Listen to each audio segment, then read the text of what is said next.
Es Radio Albacete.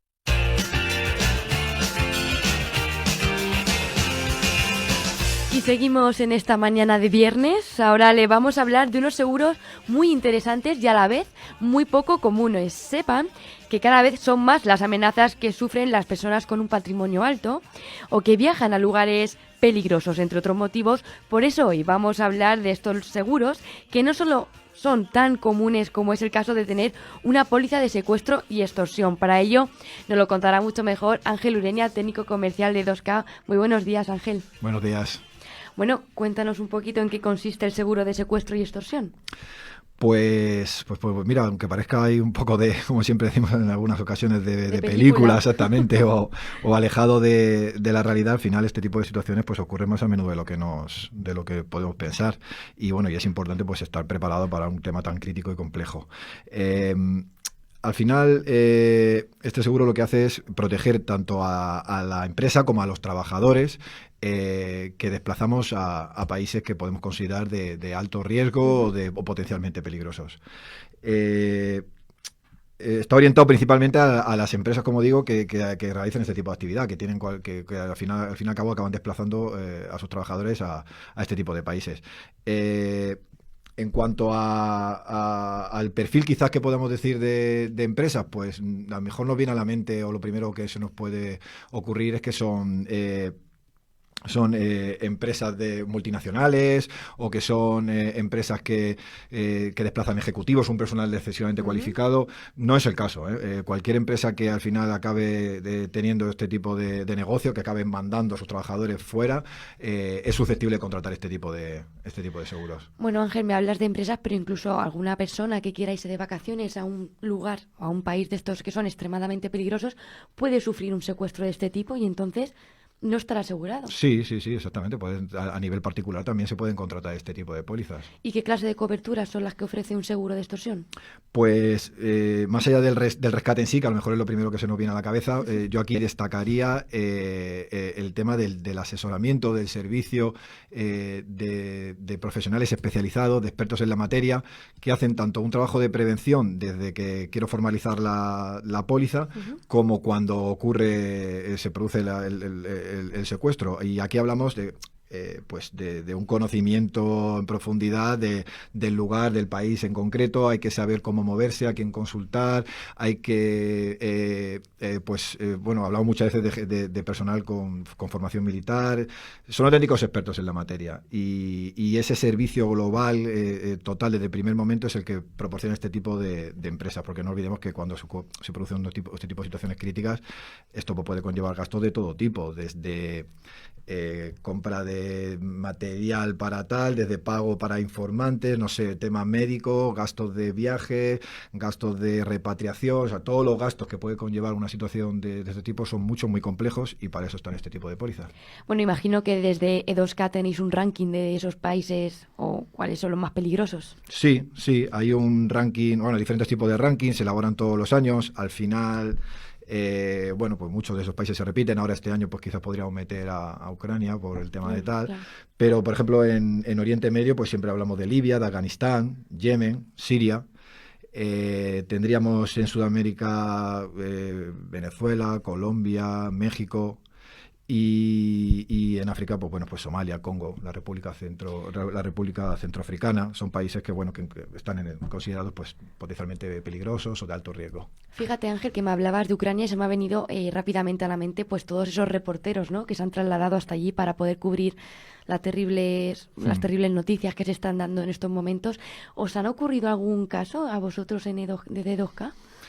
Por suerte no hemos tenido ninguna situación de este tipo, pero bueno, sí que, por ejemplo, nos ha ocurrido tener algún trabajador desplazado que ha tenido algún tema. Por ejemplo, recuerdo una apendicitis de un trabajador que estaba en Sudáfrica, en un sitio de estos recóndito, y que donde estaba pues no tenían los medios para poder atenderle, y sí que hubo que mandarle un avión de estos con hélices para poder trasladarlo al hospital más cercano, y gracias a esto se le pudo atender. Aquí en este caso hablaríamos, y aprovecho para también hablar de la importancia de este tipo de seguros, de una póliza para trabajadores desplazados de la empresa que cubría la asistencia sanitaria y demás.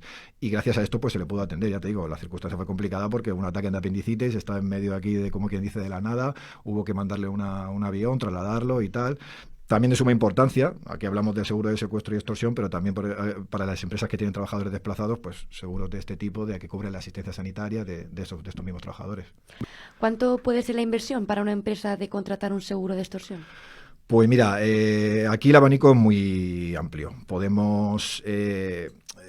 Tenemos aquí que muchas cosas a considerar, ¿eh? No es lo mismo probablemente un alto ejecutivo que viaja de forma continua a lo largo del año a México, a Colombia, a Venezuela, que a lo mejor un operario que hace un viaje puntual de 15 días a algún país europeo. Exactamente, también no es lo mismo a lo mejor que un viaje se realice en avión, que a lo mejor se haga bordeando la costa marítima de Somalia, que sabemos que es de máximo riesgo, o así como el tema del capital asegurable. Al igual no es igual asegurar un capital de rescate de 2 millones de euros que asegurar 100.000. Es decir, hay muchas variantes. Entran varios factores claro, en juego. Exactamente. Podemos hablar de pólizas de pocos cientos a varios miles, pero ya te digo, es que el abanico de contratación en función de cada uno, como siempre decimos, de ese traje a medida, ahí hay mucho que especificar. Bueno, Ángel, y al principio hablábamos de que íbamos a desarrollar varios seguros que son bastante curiosos y poco comunes. Hemos hablado del secuestro y el de extorsión.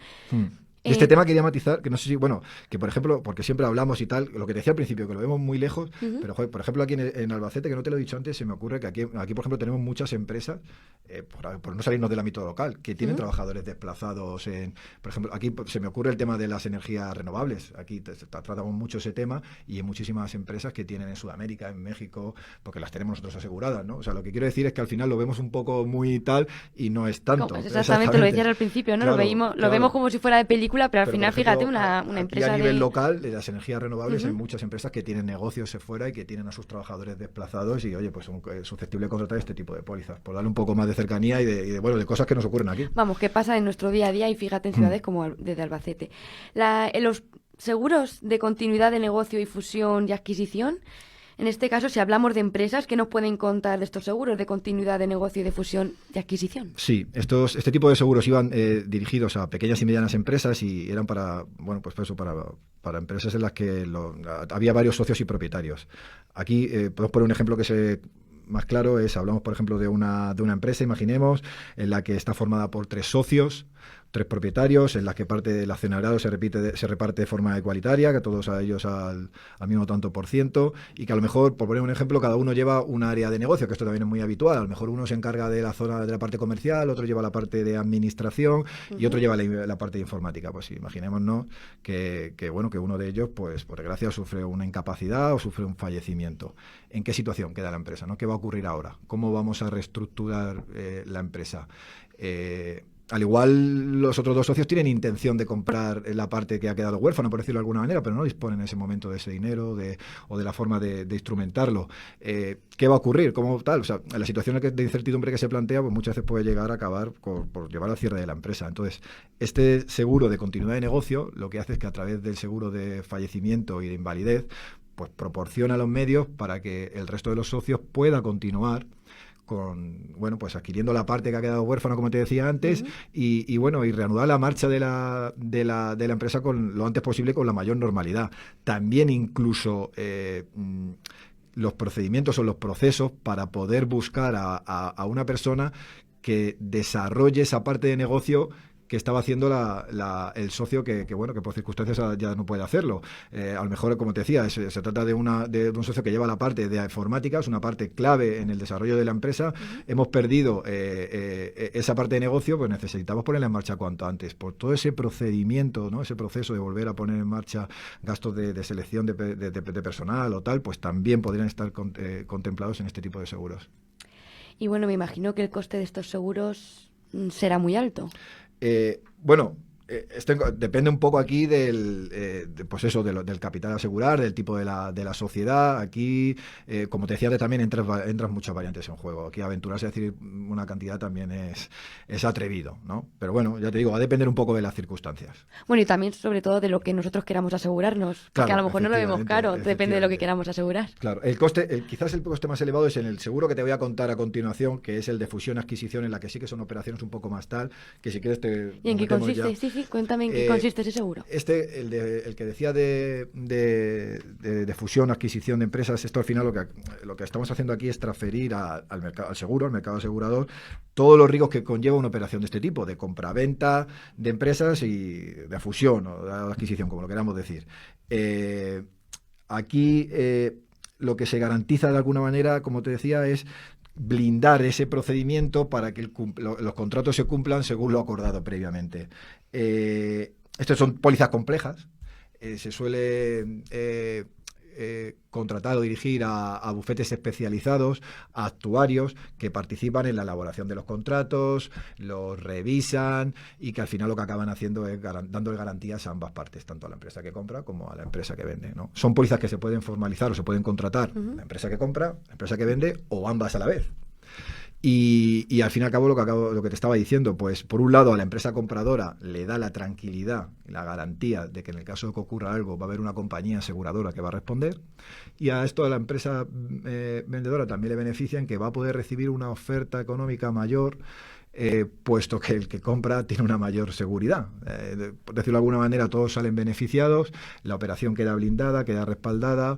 Y bueno, y como te decía antes, son pólizas menos habituales, más complejas, primas más elevadas. Tenemos ahora una compañía, la semana pasada hablando con una compañía nos comentaba sobre una operación que ha llevado a cabo de 50 millones de euros. O sea, se ha asegurado la compra de la empresa por parte de otra, era de un capital asegurable de 50 millones de euros. ¿Qué prima tenía esto? Por lo que te decía antes del coste elevado, pues una prima de 30.000 euros. ¿Es esto mucho? Pues hombre, teniendo en cuenta que estoy asegurando una operación de 50 millones de euros, pues quizás no es tanto. También hay que tener en cuenta que son operaciones, como te decía antes, mucha dificultad, que se alargan en el tiempo, con muchos condicionantes, muchas variantes a tener en cuenta. Bueno, pero lo cierto es que ahora últimamente se vienen desarrollando pues, más de que hace unos años, porque bueno, pues con todo este mercado nos ha llevado a mayores integraciones y fusiones de sociedades y empresas. Pues Ángel, muchísimas gracias por estar esta mañana con nosotros, por detallarnos estos seguros tan atípicos, pero que a la vez están en nuestro día a día. Y nada, un día más queda claro la importancia de un seguro en nuestras vidas. Nada, gracias a vosotros. Estas cosas menos habituales, pero creo que también es importante que todos conozcamos. Y nada, te dejo como siempre la cuña publicitaria, que pasen a vernos en calle Marzo 23, que estaremos encantados de atenderle para este tipo de cosas más complejas y para otras más mundanas, por decirlo de alguna manera. Pues ya lo saben, 2K, Correduría de Seguros en Albacete, y ustedes no se muevan, que enseguida volvemos.